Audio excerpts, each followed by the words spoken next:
गजेंद्र सिंह परमार जी, श्री किरीट भाई वाघेला, सचिव border management Shri Dharmendra Singh Gangwar,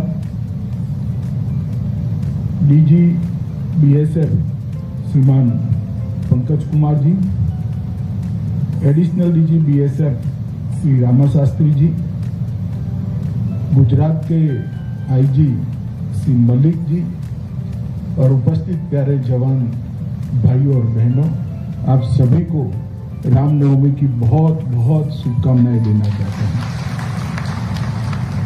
आज मैं यहां पर नडा बेट पर पाकिस्तान सीमा से 30 किलोमीटर दूर एक बहुत बड़ा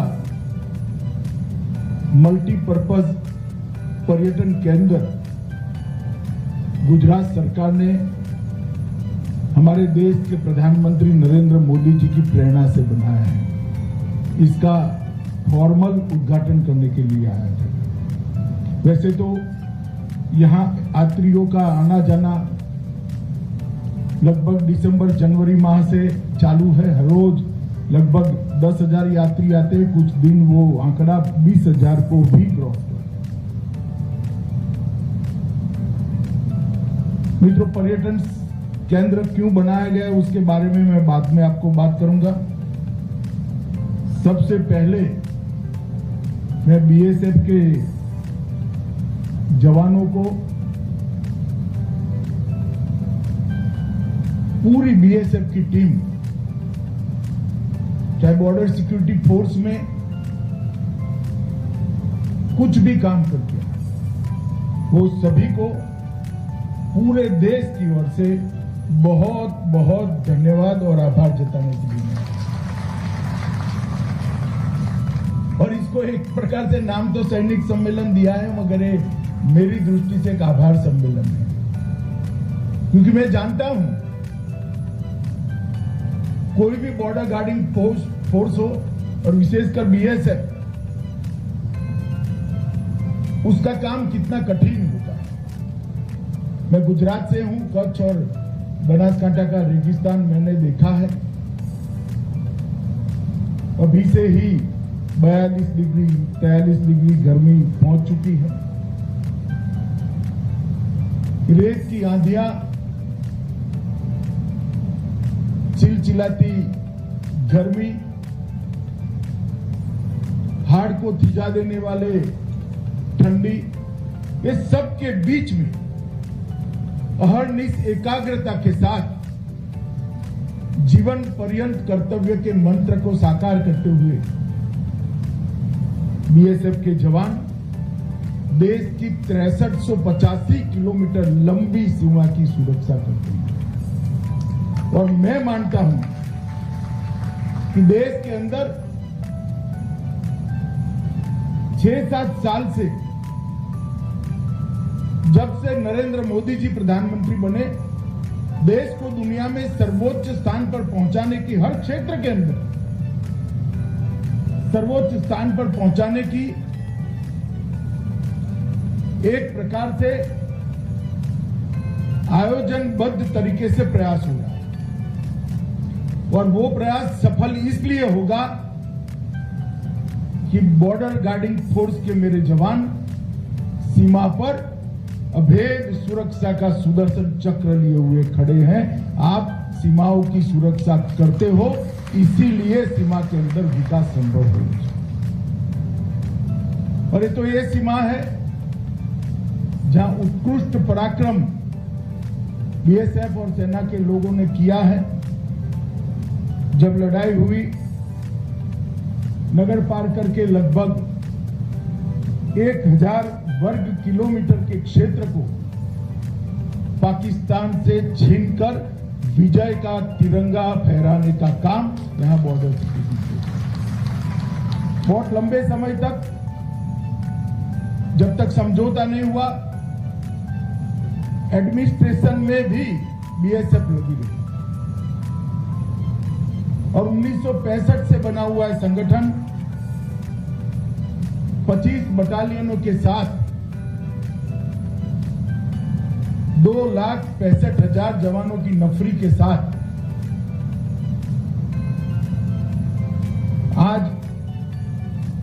193 बटालियन और 60 आर्टिलरी रेजिमेंट के साथ। मित्रों, ये संगठन 2,65,000 की नफरी ये भारत की सुरक्षा की गारंटी है, ऐसा पूरा देश और देश का हर नागरिक मानता है। कश्मीर घाटी में घुसपैठ रोकनी हो, नॉर्थ ईस्ट में और कुछ वामपंथी उग्रवादी क्षेत्रों में आंतरिक सुरक्षा को संभालना हो, भारत बांग्लादेश अंतर्राष्ट्रीय सीमा पर दोनों देशों के रिश्ते न बिगाड़ते हुए देश के सभी हितों की सुरक्षा करनी हो, क्रीक के कठिन क्षेत्र के अंदर भी घुटनों तक दलदल में घंटों तक चलकर वहां पर सजगता बरतनी हो। मैं नहीं मानता विश्व में इतने कठिन से कठिन स्थितियों में काम करने वाला कोई सीमा सुरक्षा बल होगा, वो केवल और केवल बीएसएफ होगा। और इसलिए ये जो अभी सीमा दर्शन कार्यक्रम बनाया गया है, पर्यटन के साथ नडाबेट के अंदर पर्यटन के उद्देश्य से बना, 125 करोड़ रुपए का खर्चा गुजरात सरकार ने इसके अंदर किया है। यहां बीएसएफ की वीर गाथाओं को छोटे छोटे बच्चे देखकर हमारे बॉर्डर गार्डिंग फोर्स के प्रति सम्मान की भावनाओं को संस्कार के रूप में स्वीकार करें, उनका भी मन बने कि देश की सुरक्षा के क्षेत्र में मुझे भी कुछ करना है। हो सकता है वो सीमा सुरक्षा बल से न जुड़े और कोई सीएपीएफ से न जुड़े, सेना में न जाए, मगर देश की सीमाओं के सुरक्षा करने वाले प्रहरी के प्रति उसका सम्मान और संवेदना हमेशा के लिए चालू है। गुजरात सरकार अब यह भी आयोजन करने वाली है कि 5वीं से 8वीं कक्षा का पढ़ाई करने वाला हर बच्चा अपने स्कूल के पर्यटन का सेंटर अभी नडाबेट बनने जा रहा है, जिससे यहां पर बीएसएफ के त्याग, समर्पण, बलिदान, वीरता, ये सबको अपने साथ लेकर वो सिविल सोसाइटी के अंदर जाएगा। जब वो नागरिक बनेगा तब भी उसके जीवन के अंतिम साल तक ये सम्मान बना रहेगा। लोग भी आएंगे रिट्रीट को देखने के लिए। अभी ही 10-10 हजार लोगों की आवाजाही हो रही है। गुजरात सरकार आसपास के क्षेत्र में रहने की सुविधा, होटलों का भी एक अच्छा प्लानिंग करने जा रही है। कम से कम 2 दिन बनासकांठा की सरहद पर गुजरात का हर नागरिक निकाले, तभी जाकर ये सरहद की कठिनाइयों के साथ जुड़ेगा और सरहद को जानने का काम कर पाएगा। मित्रों, मैं ज्यादा लंबा नहीं कहना चाहता, मैं इतना ही कहना चाहता हूं कि नरेंद्र मोदी सरकार ने सभी सीएपीएफ के जवानों की सुविधाएं बढ़े, आपके परिवारों की सुविधाएं बढ़े, इसके लिए भी ढेर सारे कार्यक्रम हाथ में लिए हैं। बहुत डिटेल में मैं इसके बारे में कहना नहीं चाहता। इसके अंदर हेल्थ चेकअप से लेकर हाउसिंग सेटिस्फेक्शन रेशियो से लेकर आपकी ड्यूटी को भी रेशनलाइज करने जा रहे हैं। परंतु आयुष्मान सीएपीएफ का जो कार्यक्रम है उसको पॉपुलर बनाना आपके हाथ में। मैं मानता हूं बीएसएफ के सभी जवानों को कार्ड पंकज सिंह जी मिल गए होंगे, परिवार के कार्ड है। आपके परिवार में भी किसी भी व्यक्ति को कोई भी बीमारी भगवान न करे आती है तो वो कार्ड लेकर अनेक अस्पतालों में जाकर अपना इलाज करा सकता है और कोई कागजी कार्यवाही में पड़ने की जरूरत नहीं। और ये आपकी सुविधा के लिए बना है और एक प्रयोगात्मक है। इसके अंदर ढेर सारे सुधार आपकी कठिनाइयों के देखते हुए आगे करना चाहते हैं। इसलिए मैं आपसे निवेदन करना चाहता हूं कि इसके ऑपरेशनल दिक्कतें, टीचिंग प्रॉब्लम, शुरुआती दिक्कतें अगर कोई भी आपके ध्यान पर आती है तो निसंकोच DGBSF को लिखे और DGBSF भी इसको संकलित कर ये पूरी योजना को जीरो कठिनाई वाली योजना बनाने की दिशा में भारत सरकार का सहयोग है।